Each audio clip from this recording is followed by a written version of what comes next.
Hey everyone and welcome back. So doing a pickups video, but also the very last pickups video of 2021. Obviously, there will most likely be quite a few in 2022, but this one officially wraps up 2021 in many ways because I'm actually recording this and hopefully posting it as well on December 31st, New Year's Eve. And I have a lot of stuff here. Some stuff I actually got in like over a month ago and I either forgot to put it in another video or I was waiting to include it in a video that didn't have sort of a theme or something like that. But some of the stuff I've actually had for a while, so I'm gonna just kind of, it's gonna be a mishmash of stuff. And I am actually wearing for the first time, believe it or not, my Devil's Rejects shirt that I got at Flashback Weekend over the summer. I sort of was like trying to figure like, what do I want to wear for my video today? And I was like, I've never worn my Devil's Rejects shirt. And I figured, well, it's New Year's Eve, and this is a black light shirt, which, you know, I figured it's like kind of festive, I guess. In fact, I actually have a black light. Let's actually see if it works, you know? I actually haven't really tested it out. Not that I don't think it'll work, but anyway.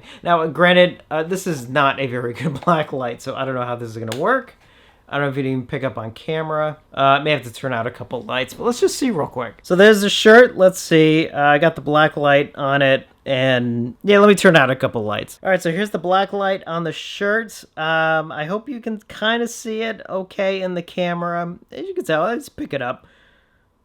Some of the artwork, assuming I don't fall over. You can kind of see there. So that's kind of cool. Granted, this is not the best black light in the world, so there is that factor. So yeah, so there's my New Year's Eve festiveness, I guess. All right, so let's get to the pickup stuff. That's actually why you're watching this video. So first up, I got in another art piece from Homemade Horror. I've mentioned them before. I've got a couple things from them. Absolutely love the work that Gabe does. And it is this sort of little phantasm piece, which I'll get closer in just a moment. As you can tell, it's from model after the first film when the sort of caretaker gets the spear in the head and it starts drilling. It's the first time actually you see it. You see the little spear sort of drill somebody. And there were two ways you could get this. You get it actually as an ornament that you could hang, or as a piece that you can, you know, sort of sit on the shelf. I went for the one that you can sit on the shelf because I'm going to put it next to my Phantasm Sphere setup. Well, let's get some closer looks. So as you can see, there's the nice little blood spurt coming at you right there in 3D. If only this was 3D. And there it is, kind of just from the side. It's a very, very cool piece. And again, he makes these himself. There's the other side right there. A little hard to see, but I mean, even the detail on his face behind his hands and everything is actually really cool. And in the back, of course, there's a shot of the tall man himself, which I think this graphic is from Phantasm 3, I think. And just kind of one final look. Just very, very cool. Very fun piece. And again, something I could put on my Phantasm shelf. And what I love about his stuff is that it's not really overly big.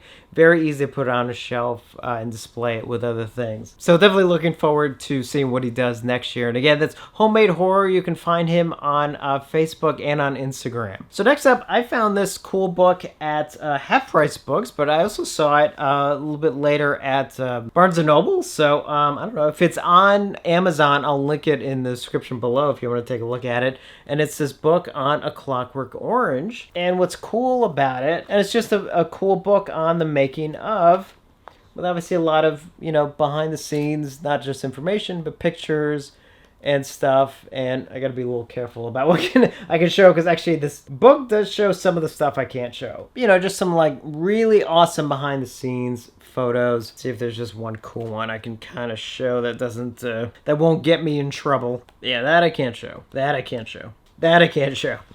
All right, let me go back a bit. Let's just, here's kind of a cool one right there. A nice behind the scenes with the actors and the crew and everything. I think that's kind of just a cool one, and again, one that won't get me in trouble. And there's the back of the book right there. And again, you know, and also ironically comes with like an old DVD copy of the film, but it just kind of slips out. It's actually like in the sleeves. Like, it's not really well protected. Oh, and I forgot. Actually, in this front sleeve, it does have poster, obviously a reprint of the original one sheet, which again was just a very, very cool extra. I thought this was a really nice find. So yeah, I mean, again, if this is something you can get on Amazon, I'll link it below. Otherwise, just look at half-price books, Barnes & Noble, things like that. Next up, I got my glasses from Fright Rags. These have been pre-ordered for a long time, and there have been, I think there were some printing problems, and I'm like, that's okay, you know, they kept apologizing and stuff. I was like, you know what, it'll take as long as it takes. It doesn't bother me.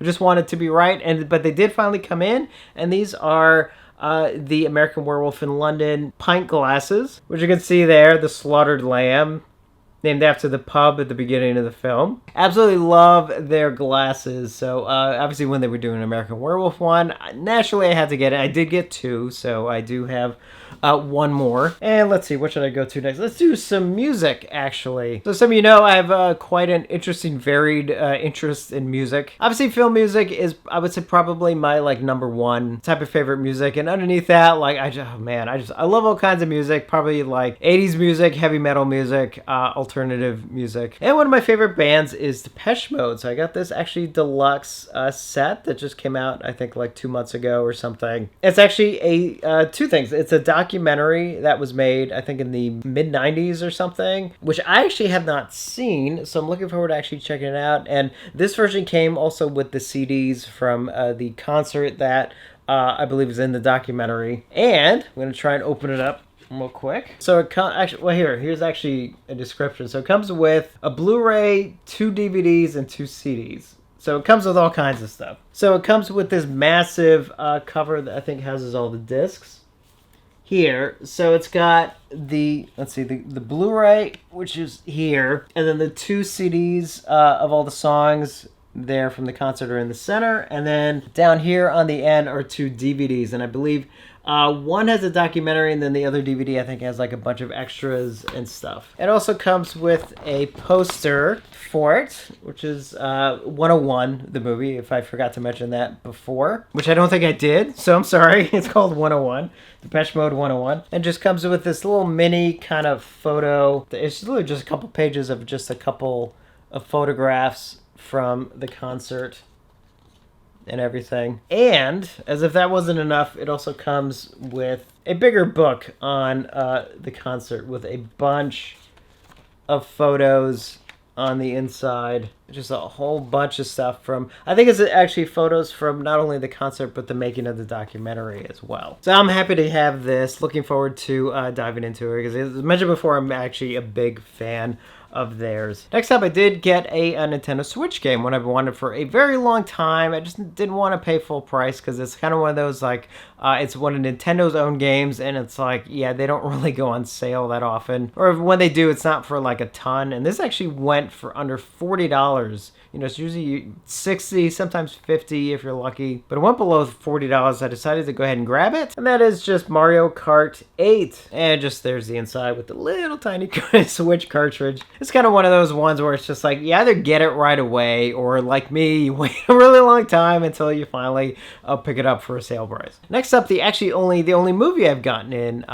recently, but it's one I've had on pre-order for a long time. And this is actually the first official release from Red Shirt Pictures, and that's a company that has done a ton of extras. They usually do extras for a lot of the other companies, you know, Scream Factory. I think they've done some for Arrow, Synapse, and several other companies. And this is a documentary called After Effects, and this is in a slipcover. There's the front and there's the back, and just real quick, there's the inside cover, which obviously matches, and then there's the back of the Blu-ray, and it comes with a nice little booklet, and obviously there's the disc right there. So After Effects is a documentary made by Michael Felser, who runs Red Shirt Pictures, and I believe he made it during the time of the first video release of the movie Effects, which was made by a lot of what I would call George Romero alumni, you know, people who worked on George's films. It was actually shot, I think, during the late 70s or early 80s, maybe late 70s, let's say here. Let's just say late 70s, but it actually wasn't completed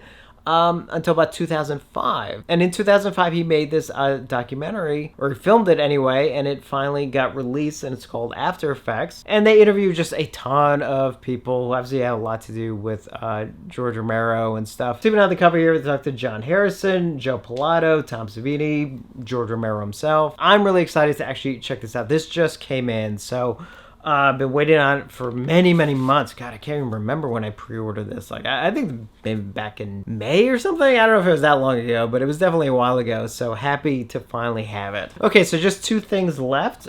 This next one, which is a biggie. So just real quick, I took a couple years off. It wasn't really that long, but I took some time off from Star Wars and stuff. My love of Star Wars is always there, but you know, it was sort of dampened a bit by some of the more recent films. So I just kind of stepped back for a bit. Although The Mandalorian, I think, also helped kind of get me back into it. And looking forward to checking out the new Boba Fett series. So outside of going back to my original love of Star Wars, which does mean a lot to me, as some of you know, it's the film that not only began my love of movies, but also my desire to be a filmmaker and all that. So this is something I've actually been eyeing for a little bit and decided to go ahead and get it because it went on sale and I had store credits, and that is indeed Boba Fett's Slave 1. Which you can see here, it's for the 3 3/4 inch line. But what's cool about this is that it's actually done to scale to the figure. You know, older versions of the ship, or even Jango Fett's ship and other toy lines, is that they were always a bit smaller compared to what they technically would be if you did kind of a 1-to-1 kind of thing. But this one is actually done to scale, you know, in accordance with the figures. That's also why this is also expensive. This is kind of meant to be a mix between a toy and a collector's piece, so it's highly, highly detailed. Retails for $150. And just real quick here, I'll show you like the top real quick, so you can see there's like, you put the figure inside and where you could put Han and Carbonite. And what's cool about it too is just the fact that you can stand it upright. It comes with a stand. So there should be a picture probably on the back. Oh, it's actually right here corner there. You can see comes with a stand so you can stand it upright in the flying position, which I thought was actually very, very cool. That was kind of actually one of the selling points, was that obviously they are catering to collectors and people who like to display stuff. Okay, I need to put this down. It's a little heavy, especially if you're holding it for a few minutes. Retails for about $150. It went on sale. It was like, I think like $30 off or something, if I remember correctly. And I still had a bunch of store credit from when I traded in my PlayStation 4. Now, quick story, a couple of years ago, I was given a gift card and I had completely forgotten that I even had it. I think I put it like in a drawer or something, and then when I came across it, like, you know, like a year later or something, I was like, oh yeah, I still have this gift card, and it had expired, and it was like $50 gift card. And at that time, I was like, okay, I'm never gonna do this again. If I give the gift card or store credit or something, I wanna use it fairly quick, so I don't make the same mistake twice. So when I traded in my PlayStation 4, initially I did get another PlayStation 5 controller and the charger, and so I still had a bunch of credit left. So I decided to use that towards this. So actually, I only had to pay an additional $8 for it, believe it or not. And to go with it, obviously, I needed to also get a Boba Fett figure, because it doesn't come with one, unfortunately. So just real quick, there's the Boba Fett figure. Packaging isn't great, but that's okay. I'm actually going to open it. There's the back real quick. So technically, I actually paid more for the figure than I did for the ship, technically. Obviously, I mean, you know, it was still credit that I had to get by trading